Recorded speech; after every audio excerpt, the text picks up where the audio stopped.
Stop! Si je te dis qu'il existe une drogue tout à fait légale que tu manges tous les jours et qui cause des millions de morts, me croiras-tu?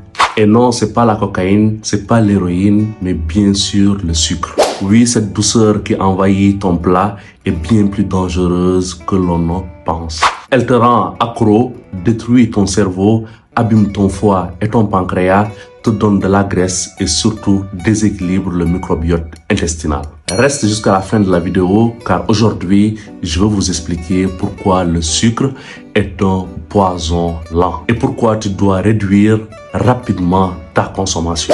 Le sucre rapide, c'est le type de sucre qui se retrouve dans les bonbons, dans les pâtisseries, dans les sodas, etc. Il est digéré rapidement et entraîne des pics glycémiques.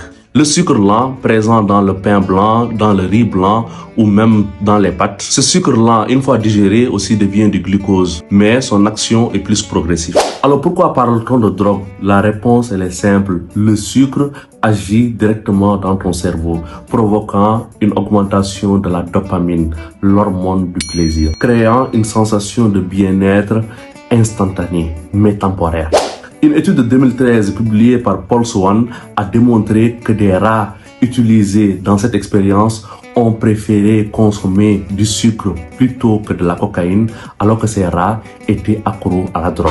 Alors les industriels utilisent cette dépendance à leur avantage en ajoutant une quantité énorme de sucre dans leurs produits transformés. Résultat, tu en veux toujours plus sans être satisfait. Le sucre n'est pas un plaisir inoffensif.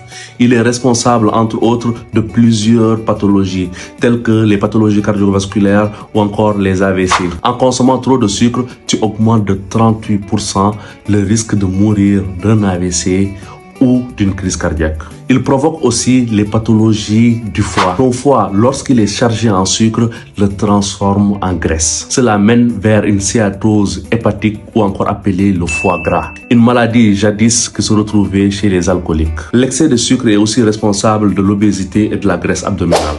C'est pas l'excès de gras que tu manges qui te fait grossir, mais bien sûr l'excès de sucre. Et c'est pas fini. Non. Le sucre te donne le diabète.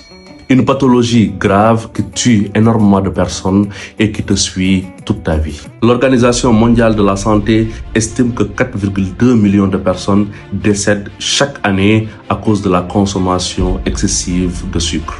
Au Sénégal et un peu partout maintenant en Afrique, les maladies métaboliques telles que le diabète explosent, surtout chez les jeunes, à cause de la consommation excessive de soda et d'aliments ultra transformés. Imagine une simple canette de boisson contient 7 morceaux de sucre. Imagine l'effet que ça fait si tu en consommes tous les jours. Je suis médecin et à chaque fois je vois des gens souffrir à cause des conséquences du sucre. Et je me demande tout le temps si on les avait parlé tôt, aurait-il pu éviter cela? Tu n'as pas besoin que ton corps te dise stop pour réagir. Commence dès maintenant.